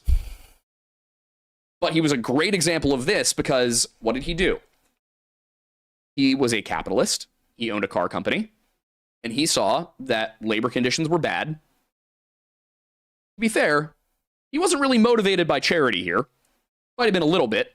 There were certain things that were motivated by charity and by a moral framework. But what Henry Ford did was he said, all right, what I'm going to do is I am going to cut the work week from 6, 10, or 12-hour days to 5, 8-hour days. I'm going to pay a flat wage of $5 a day, which back then was a lot more than Chrysler was paying, the 1920s. It's a lot more than Chrysler's paying. It's a lot more than GM is paying. And I'm going to make sure that nobody's working Sunday. Why? Because they need to be in church on Sunday mornings with their family. I'm going to make sure they're home for dinner. Why? Because a father is supposed to be there with his wife and children. I'm going to send people to their homes to make sure they're not spending that money, that very high wage I'm paying them, on alcohol, gambling, any of that stuff. Basically, if you are, he said, if you're a good Christian, I'm going to pay you better than anybody else. And I'm going to be a good Christian by doing it. If the entire economy functioned like that, business owners taking care of their workers and workers being good people outside of work. And again, I'm not saying that going to church makes you a good person, but it was the principle of the thing was I want my people to have a good moral framework. I want them to be hard workers. And in exchange, I'm going to pay them very well. I'm going to make sure they're home with their families. Right? Good deal. If every business behaved that way, we would not have poverty. If every billionaire who, is making money just for the sake of making money, which is a lot of them at this point, if all of them were willing to sacrifice a little bit, we wouldn't have student loan debt. We would not be lagging behind Japan and China in math because schools in Baltimore are producing kids who can't read. I guess just the question there then becomes, what do you do in a world or in a nation where even Christians aren't acting like Christians? And that's the big problem. Like, that's the thing is that's why I'm saying in an ideal world. Yeah. Like, there is an ideal world for capitalism, and it's a world where everybody is a good Christian. If everybody is not a good Christian, capitalism doesn't work very well. Which is where we are now. Yeah. And I've said the same thing about libertarianism as a political ideology. I have considered myself libertarian since high school. I cannot consider myself a libertarian in terms of the party as it stands right now. But generally, as a person, I'm a more libertarian person. I think that, people should have the right to associate with whom they please, to do what they please, as long as it doesn't affect other people, or as long as it doesn't harm other people, I should say. And what I recognize about libertarianism is it works really well if everyone's a good Christian. If everyone's not, it doesn't work. Well, and I will point out the corollary here is that it sounds very similar to what people will say about communism works really well if everybody's being a good communist. Yes. So I guess my question here, just for the sake of conversation, is... Here's the thing. I'm not critiquing the people.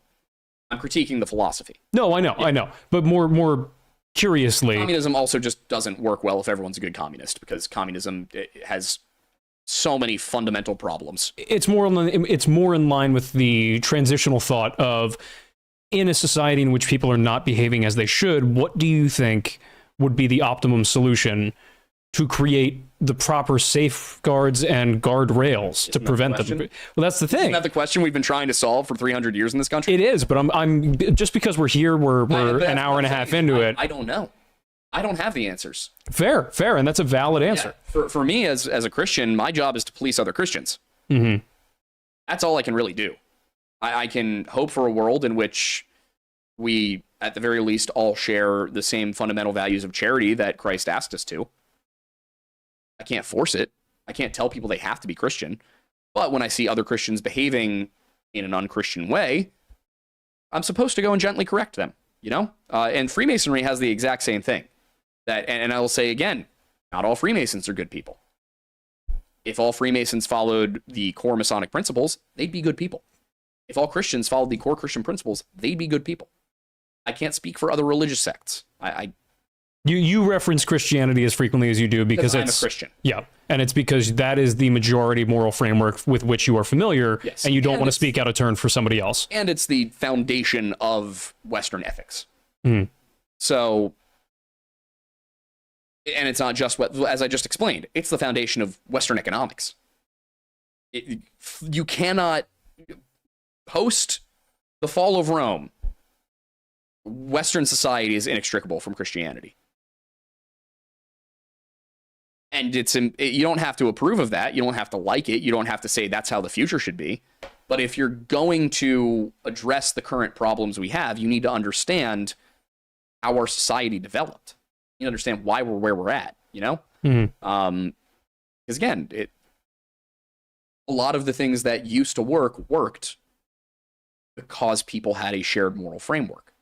You need a shared moral framework, whether it's Christian or otherwise, in order for society to function. And I guess that's kind of what we've been dancing around here is like, in the United States, as a capitalist country with a Christian history, things work best if everybody is a practicing Christian who behaves like a Christian should. To put it in a But general if you were to build terminology, if you had a different moral framework, a different cultural agreement, a different system might work better. You know, there are certain societies where communism arguably could work. Maybe. There are societies where anarchy has worked, where you haven't had any government whatsoever, and it has functioned perfectly well.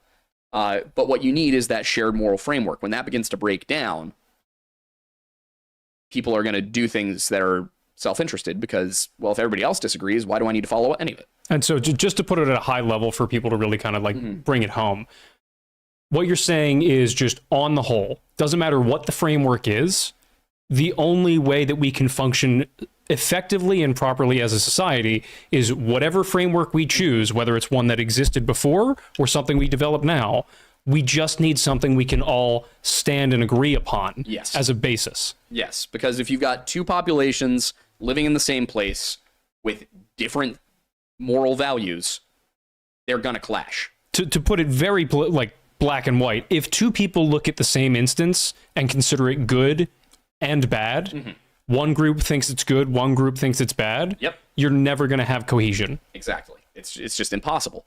And as society has rapidly globalized, we're seeing that problem accelerate in real time of different cultures, different moral value systems, different economic systems all clashing in a way they never did before. I mean, that's why everything accelerated so fast and everything seems like it happens in an instant now. Is up until 50 years ago, the chance you were going to meet somebody who didn't share 85% of your value system was functionally zero.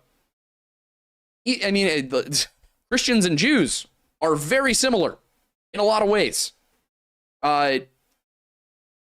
That was basically it here. It was all you really had in America was Christians and Jews. A few atheists lingering around, but as much as they don't like to admit it, their moral framework is based upon Jewish and Christian values. Because again, Western ethics. That's not to say that you, obviously, that's not to say that you can't be a moral person without believing in Jesus Christ as God. But chances are, if you live in the West, and then what you consider a good person to be is generally going to follow those biblical values. Yeah, you may not explicitly agree with the religious Bill doctrine. Maher is a good example. Yeah. You know, he had Ben Shapiro on recently, and Ben kind of made the same point. He was like, you and I probably agree on 85% of things. Why is that? It's because we have a moral framework that developed over 2 millennia to get us to where we are right now.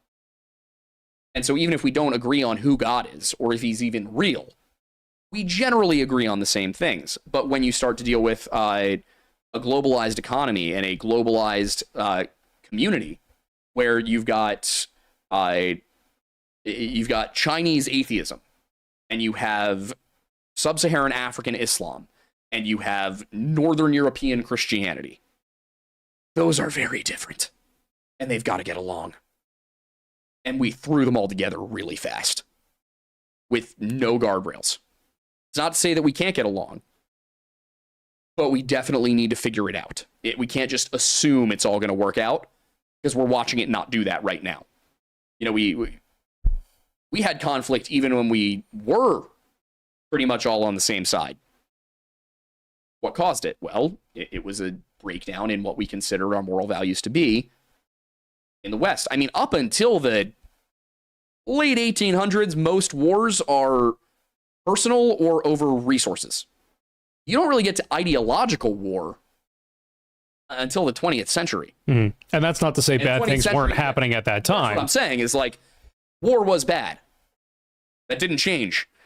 But it usually wasn't ideological. There are a few instances. The 30 Years' War, for example, is an ideological war between Protestants and Catholics for the first 10 years.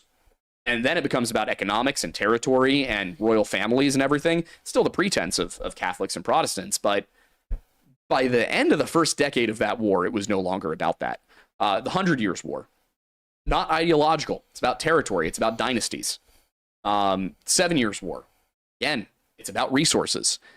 Pick out any big war from before the year 1900, chances are it was about territory, or whose royal family was in charge of what, or who had what resources. And now Russia-Ukraine is the outlier, being one of the only conflicts in recent memory that is not about ideology. Yeah, it's ethnic and territorial. But World War I, that was probably the last big, like, war between the families. Probably the last big resource-driven war. World War II, yeah, there was the pretense of Lebensraum, but Hitler didn't actually need all of that. It was ideology. German fascism is the way to go. Mussolini had the same thing. Italian fascism is the way to go. And what did we say as the Western nations?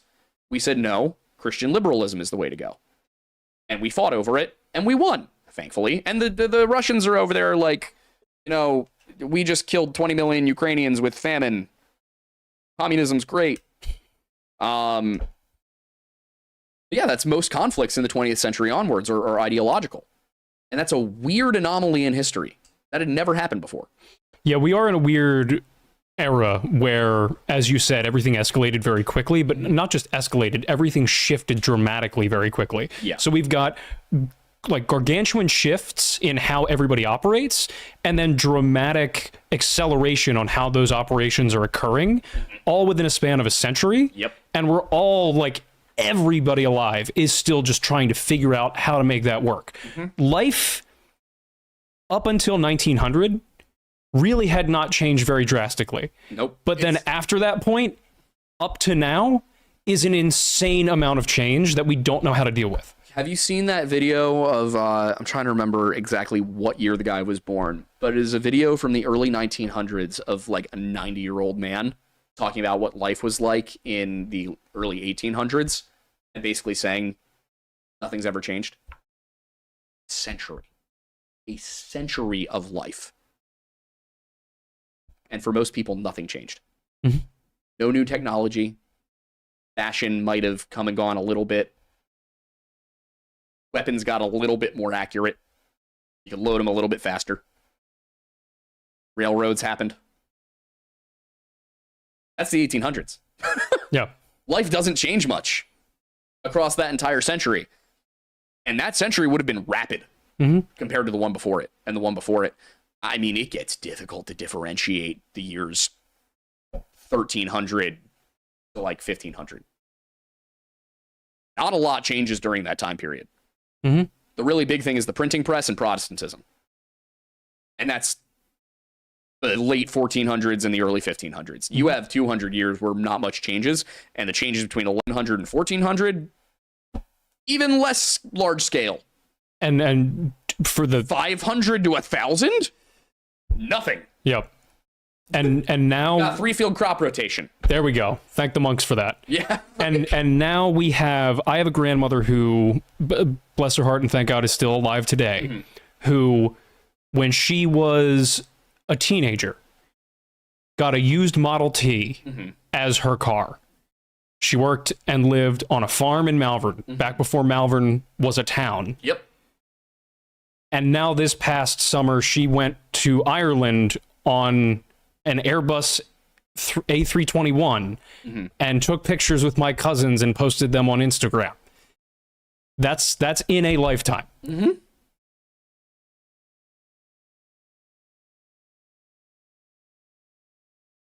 It's crazy. I mean, we really, 1800 to 1900, almost nothing happens. Railroads. That's the big innovation, and the telegram. Railroads and the telegram. And oddly enough, the fax machine is also that old. Between 1900 and 1970, we went from not being able to fly to putting people on the moon. Between 1950 and the year 2000, we went from black and white television being a thing that barely existed to 3D movies that you could watch online. I mean, you went from having to go to a movie theater to see a movie and then having to buy it on a tape in order to ever watch it again, and having to buy a VCR or whatever came before that, honestly. And if you wanted to watch TV, you had to make sure that your antennas were aligned the right way at the right time of day. We went from that in the year, I believe, 2000, you could order a movie on Netflix and play it on your DVD player. That's ridiculous. Things changed really fast, and we're just sitting here going, yeah, this is fine. We don't need to adjust. We can keep doing things the way we've always done them. We can't. We went, and if we and to wrap it back around to because again, I want to really impress this, that my point is not that everybody needs to be Christian. My point is that we need to address our differences in a way that's just not ignoring them. we have to come to some form of an agreement. We have to find a way to live together instead of what we've been doing, which is just assuming we're gonna find a way to live together. Guys, it's been 100 years. We haven't done it. We're still fighting. There are still wars. There are still people being racist on the internet. In fact, I think there's more people being racist on the internet now than ever before. That is not an improvement. That's not an improvement. We are going backwards right now. We are going backwards. We are declining. Things are bad. Things are worse than they were 20 years ago.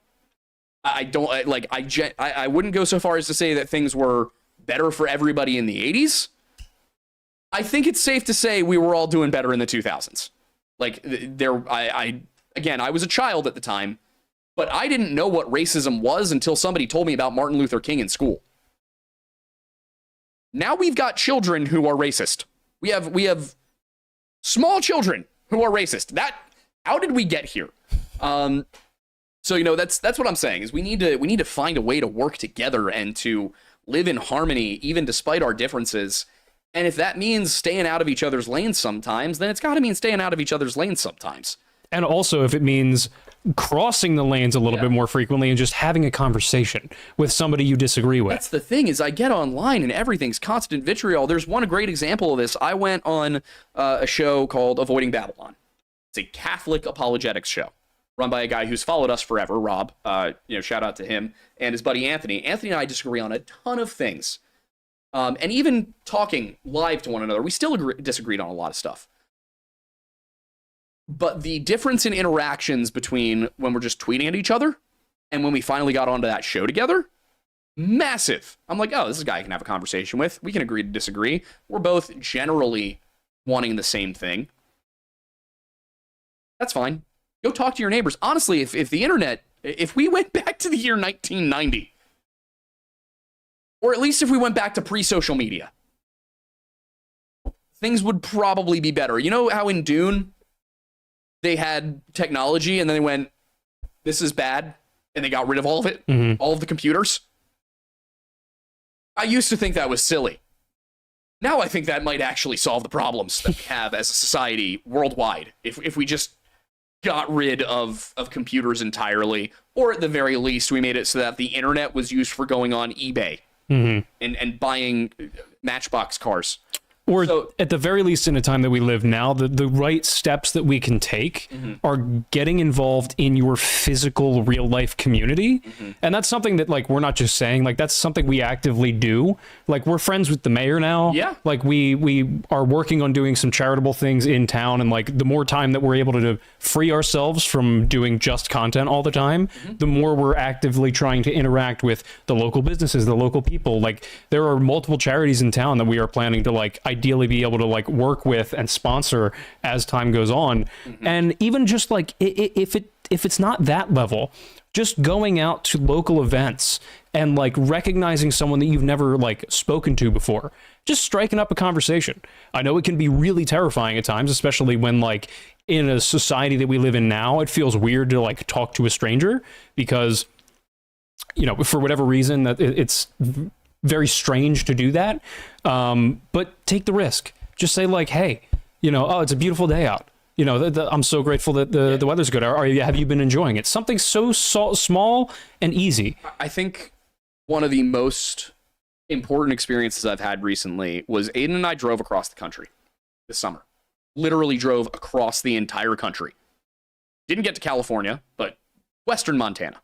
From Philadelphia. That's a long drive. That's multiple different cultural areas. Everywhere we stopped, we had conversations with people.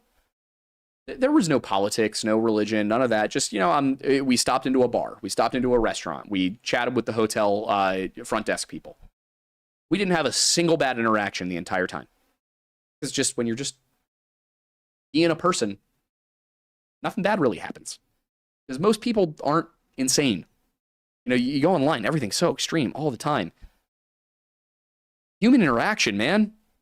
Human interaction is the most important thing in your life. It is the only way that you remain human.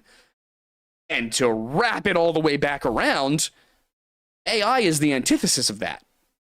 And what we were saying before we got on the whole thing about economics was, you know, we were talking about, like, what happens when McDonald's is AI.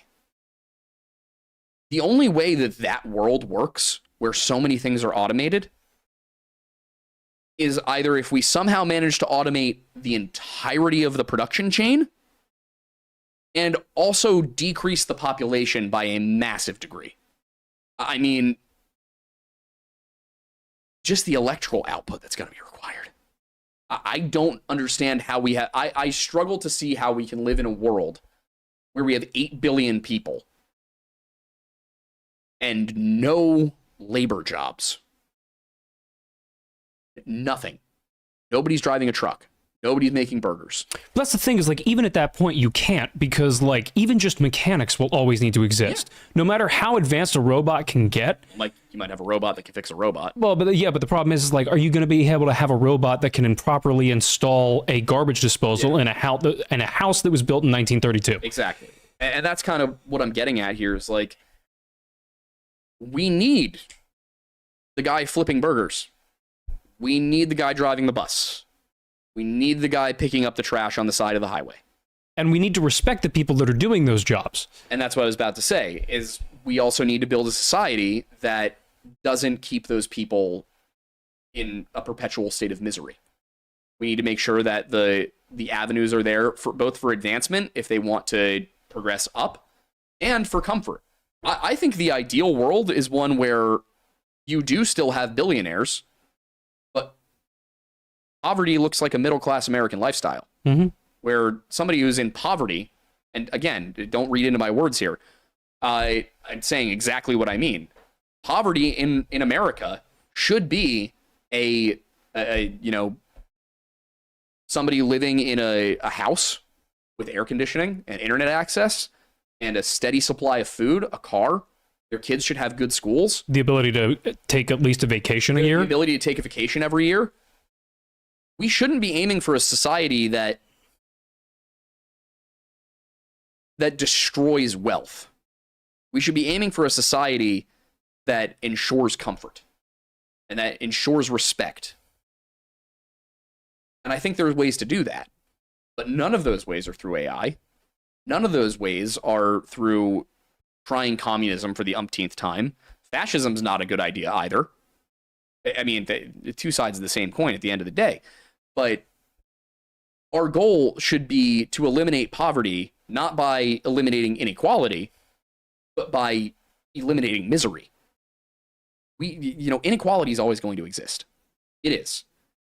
I don't have a problem with Elon Musk having $500 billion if every single person in this country, at the very least, has a one-bedroom apartment and a car. If they want a car. Some people are going to live in the city and not want one. But you get my point. Like, they should have enough disposable income to be able to get the things that they want. Maybe not necessarily luxuries. They should have the opportunity to pursue a career that would provide them the ability to get luxuries. But at the very least, they should have all of their basic needs and a relatively understandable amount of their wants able to be met just based off of a reasonable amount of work that they have to do. Yes. I mean, and if you look back, again, like, there are periods in American history where it looked like that, where you could be a milkman. You could be a milkman and provide for your family. Your job could be delivering milk, and you could provide for your family. That was a real time in American history. It's gone. And I think that we're all constantly focusing on the wrong issues of, oh, well, billionaires shouldn't exist. I think we're probably all circling the same thing, but looking at the wrong aspect. In a world where everyone's basic needs are met, do billionaires still exist? Maybe not. But simply eliminating billionaires by taking all of the money and trying to redistribute it doesn't fix the problem. Yeah, that's a back-end solution to a front-end problem. Yeah, what you want to do is and it's the same thing that I've been talking about with archaeology, where I don't want us to go and confiscate Elon Musk's shares of Tesla. I don't want to go and confiscate Bill Gates' properties. I don't want to take Jeff Bezos's shares of Amazon. I want them to use their disposable income to fund archaeological digs, build libraries, to improve schools. I mean, and here's the crazy thing, 100 years ago, that's what billionaires were doing. Billionaires were a net positive in the year 1920. Because we had the Sherman Antitrust Act. We had the government intervening in the right ways. Everybody's going to go, but, oh, Aiden, didn't something happen in the 1920s? Yeah, do you know what it was? It was credit. It was not the existence of billionaires. It was runaway credit spending. That's what caused the Great Depression. There were a number of factors, but that was the key factor of the Great Depression, was runaway credit spending. And then the run on the banks that happened when everybody realized that the economy was not doing so great. If you had billionaires who wanted their legacy to be raising the literacy rate in this country to 100%, and I don't mean the functional literacy rate, I mean everybody can read Chaucer in the original Middle English and understand it. If that's the goal, I am all for that guy having a lot of money. If he's doing the right thing with it, that's fine. I also understand that Elon Musk having a lot of money has nothing to do with me not having a lot of money. I mean, there are some people who it might. But for the most part, the way I think that you get billionaires to do the right thing for society isn't by constantly banging the drum to tax them. Because they're the ones paying for the campaigns of the people banging the drum to tax them more. Because when they pay for those people to get into office, those people continue banging the drum and never do it. That's how it's just gonna work. We are deeply entrenched in this system, and there's probably not a good way of getting out of it. The question is, we need to find a way to incentivize them to do the altruistic thing. The way it used religion. Well, it used to be religion, and then when religion stepped back a little bit, it was at the very least taxation that provided the incentive, or the public opinion, just the way people treated you. Mm-hmm. You wanted to be loved. Now we've got people who just want to be rich. And I'm not saying that that's all millionaires, all billionaires. I don't think it is. I think that there are a select few people who kind of ruin it for the rest of them. How many billionaires can you name off the top of your head? I can try Bezos, Gates, Musk, Zuck, Thiel. I could probably find more, but Not a lot. no. And you really only know about those ones because those are the ones the media focuses on. Or the Exactly. ones that make themselves public. Mhm. I think Mark Cuban might be a billionaire now. Yeah. A lot of sports team owners. Jeff Lurie is a billionaire. Mhm. Most billionaires, in Robert fact, Kraft. are not in the public eye. Exactly. Most billionaires are not. You only know of the mega billionaires. The only people that come to mind when you think of billionaires are the people with hundreds of billions. Not the people with 16 billion, like Jeff Lurie. Not the people with, with 10 billion or 20. Those aren't the people you're thinking of. You're thinking of the really, really, really, really uber super wealthy people. And then there's the people who have even more money than that aren't on any list. Or the families, things like that. We don't need to make them evil. We don't need to treat them like they're evil. We need to make them want to be good. We need Elon Musk to want to know what's under Göbekli Tepe. We want Jeff Bezos to want to be remembered as the guy who solved the literary crisis, the literacy crisis. Have that be what you're remembered for. Carnegie is remembered, for being a tycoon, but also for Carnegie University, Carnegie Mellon University. He built that. Mm-hmm. He is remembered for countless public libraries. Be that guy. Be that billionaire. So that billionaire had a lot more than you did, Jeff. And he did the right thing with it. I have a question and a thought here. And then we've got to go to super. Yeah, we do. So what if we evil-proof the system? I think that's been tried. Does not work. It did in the 50s. Briefly. That's the thing, is if you enumerate that same tax code. I don't think that would work in a globalized economy. Tell me why. Because it used to be the only place any of those people could go was America. Mm-hmm. That's not true anymore. They can go to Ireland. They can go to Germany. They can go to Cyprus. So you're talking about the fact that, like, whether it's the private individuals or the corporations themselves, they can just so easily headquarter themselves elsewhere, both in terms of the business and their primary residence. Yes. So that way, if the tax code doesn't benefit them, they can find another country to source their company and livelihood out of to avoid it. How many small businesses, just LLCs in America, are headquartered in Delaware, even though they're not there? Yeah. It's a lot. And these are companies that are... These are companies that are our size. Yeah. We're not, for the record, we are a Pennsylvanian company. Mm-hmm. I like the fact that my taxes go to the state of Pennsylvania. I want my taxes to go to my home state. Because at the very least, when they are being used for good things, it's helping my neighbors. So yeah, I think the problem is that you basically need a one world government in order to ensure that, because otherwise people aren't going to come to the table. Because why would Ireland come to the table? Yeah, and if Ireland's economy is better than it's ever been, well, at least for the rich. Yeah, well, tax revenue, the government, they're doing great. Not so good on housing though. Yeah, Irish people are not having a good time in a lot of ways, but their tax revenue's through the roof.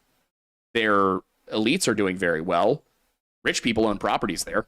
At the very least, you would need a global trade agreement, maybe one step below a global government. Yes, and I think that there are ways to lead the way on that. I think NAFTA, or whatever NAFTA is now, probably could be a shining example of it, but we'd have to get Canada to agree to stop being so cozy with China, and we would have to handle a pretty major cartel problem in Mexico. And also probably make ourselves look less evil about the whole immigration thing. We're not looking great there. Regardless of where you stand on the immigration issue, the optics are not currently good. No. We can all agree that agents in masks is not a good look. Yeah. It doesn't look great at the moment. Probably could do some things to fix that image. It would help if Mexico would come to the table. It would help if Canada would come to the table. But currently, that's not where we're at. So, unfortunately, our world leaders are not doing the right thing. And of course, I am not made more optimistic by the proliferation of AI. But let's get to super chats, because Amanda definitely wants me home within the next half hour. I was gonna say, so there are Wants at least one episode of The Office with me before she goes to bed at 10. This is fair. There are two options I see ahead of us, Oh God, because there are so many super chats. I believe it. We could try and sift through a few of them and cover as many as we can in the time that we have. It's 9:10. I don't know when we want to go to. Or we could make the next episode that we do of this show addressing every super chat from this show. We could also do another stream tomorrow night and get all the super chats. That is also true. You don't put up a poll? Sure. You want me to put up a poll? I should be able to do it. Figure that's how we do it. Ask people if they prefer a full super chat stream next week, or for us to do that tomorrow. And also, we'll also answer a number of them tonight. Anything we can get through by like 9:30. I'm gonna have to change the thumbnail. Yeah, you're gonna have to change Actually, it. I'm gonna have to change the thumbnail, and we have to change the title. I think I can actually do that from my phone.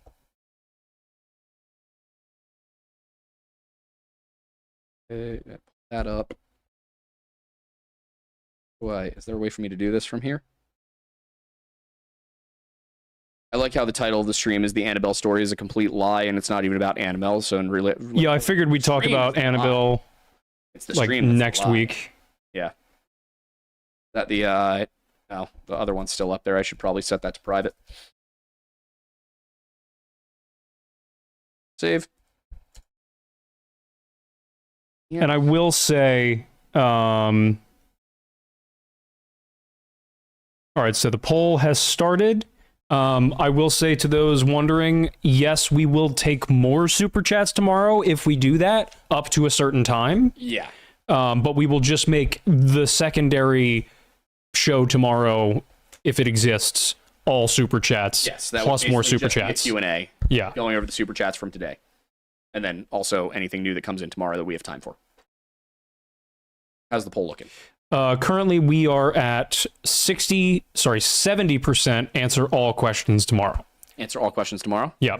There are 113 votes in so far, and we have about 800 people watching. Yeah.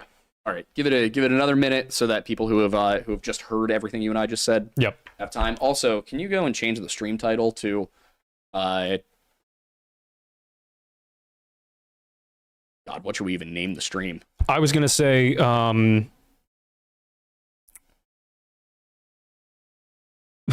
AI is a complete lie. It's time to go to war with the clankers. Yeah, The clanker war has begun. Oh, how AI radicalized the lodge. Yes. Yes, there we go. Yes, I'm a political radical. Oh, really? What kind? Radical logist? Nice. Probably should have done that like 2 hours ago, Yeah. but that's okay. I didn't know when if we were eventually going to get back to the topic. Same. Ranchism. That's what we're calling our I did kind of like this format, though. I'm not going to lie. what? Just like, I don't know, it felt very History Unhinged It coded. did, yeah. I think the setup here might have helped. I think we just need to put the Lore Lodge flag up. But I like... History unlodged. Yes. But I do like... No, we just lore lodge unhinged. That's it. That's the show unlodged. now. Yes. Lore unlodged. But I kind of like the general random conversational tone of weekend, because like we can just talk about whatever. That's we want. true. We can just talk about things. Yeah, like we don't have to. I forget that you can just do things. Yeah, free will is wild. Parker free. No, they're not. Take the ducks. I have 487,000 ducks. They keep breeding. You're the guy they talk about in the math problems in high school. I am. That I am. I think, therefore, I am.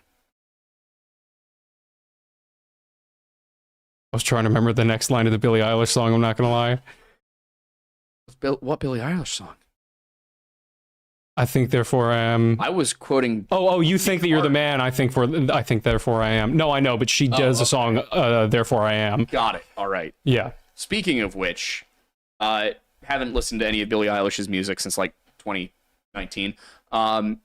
New Taylor Swift album sucks. Like while we're here pissing people off, I knew it was Taylor coming. Swift album is awful. It's garbage. Have you listened to it? I've listened to a few songs. My favorite part is that The Fate of Ophelia as a song has really no connection to Hamlet. Here's all I know about Taylor Swift and this new album. I've heard Taylor Swift on the radio about Travis Kelce's schlong. So that was my question. One of my questions was, is it true? Is one of the songs just about her getting cracked by Kelce? Yes. Also, how did the poll go? We are at 67% all tomorrow. All right. I think that means we'll get them all tomorrow. Yep. Yeah, so I did hear, and I don't know if this is accurate, but I'm feeling very pop culture crisis right now. I did hear that supposedly this is the first album that she's written completely on her own. If it is, that's catastrophic for her image. Supposedly, the first few albums she had help from a producer. The last couple she had help from a different producer. Jack Antonoff from Bleachers and Fun. Yep. Who, that was the funniest part, was I saw some people blaming Jack Antonoff, and I'm like, the guy who wasn't involved in this album, and also the guy who has displayed for years now that he is a very talented songwriter. Mm-hmm. I mean, I really liked Fun when they were around, and then Amanda is a big Bleachers fan, and I was like, yeah, I like this too, and then I found out it was the same, and I'm like, okay. That makes Tracks. sense. Yeah, no, it's we should have seen this coming when it was Touch Me While Your Boys Play Grand Theft Auto. We should have seen that coming from the last one. Didn't know that was a line. Oh yeah, that's the first song she wrote about Travis, So High School. Somebody said something very funny on Twitter or TikTok or whatever. I can't remember. All of them blend together. And Twitter, TikTok, and Threads basically have the same logo at this point. Incredible conversations happening on Threads, by the way. I have a Twitter series on it. Yeah, somebody said, everybody go easy on her. This is her third decade of being a teenager. And I was like... Well, I did also like the comment that I saw on TikTok earlier, is that everything I've ever learned about Taylor Swift has been against my will. Yep. Hey, guys, you know that country accent she used to have? She sounds like us when she's not faking it. You know why she sounds like us? She's from an hour that way. Not even 40 minutes that way. And she's from the rich part of 40 minutes that way, which is an important distinction because the not rich part of 40 minutes that way sucks. And how do you know that? Reading is awful. It's not a good place. Like, if she was from Reading, some of her music might make sense. The only thing... You couldn't, what was it? You couldn't last an hour in the asylum they raised me in or whatever. I'm like, dude, you grew up in Wyomissing. If you were from downtown Reading, yeah, I wouldn't last an hour in that asylum, but you're from Wyomissing. Mm-hmm. Your dad is a millionaire. I'm pretty sure I'm also going to say it, and I'm mad because I've been saying it for a little while, and now the people online are starting to come around to it for all the wrong reasons.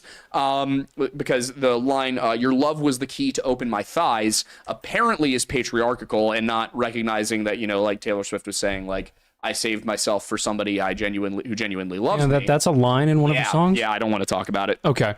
That's not patriarchy. Even Steve Hofstetter, who's like a pretty hardcore leftist comedian, was like, you guys are nuts. This is ridiculous. This is not patriarchy. It's consent. But yeah, I forget what I was going to say. I was going to say that the only thing Reading ever did right was a railroad. That's true. Yeah, I mean, ooh boy. Yeah, that's what I was going to say. I think she's a Republican. Probably. She really does like the color red. She does. Yeah, I just have this weird, sneaky suspicion that she's either like a blue dog Democrat or a more traditional Republican. What is a blue dog Democrat? They were Democrats. It's kind of like a rhino. Oh, okay. Got it. Yep. Yeah, they tended to be more conservative Democrats, more like sometimes anti-union, pro Second Amendment. Basically, like, Democrat because it was the correct society thing to do. Got it. So basically, the rural union guys. Not even that. Like, I think Kennedy would have been considered a blue dog Democrat if he was in office in the 2000s. Yeah, okay, that's fair. I see it. like kind of like that New England Democrat. You know what I mean? Yeah. Yeah, because the rural guys were Union guys. Mm-hmm. Blue Dog would not be Union. Would Reagan have been a Blue Dog Democrat Reagan was a Republican. No, that's my point, though, is like today, though. I don't even know. I'm also probably getting Blue Dog Democrat wrong a little bit. That's how I understood it as a kid when it was still a thing. It's not a thing anymore. That's fair. But yeah. All right. Well, I guess we're doing a stream tomorrow night after band practice. Yeah. Nice. Woo!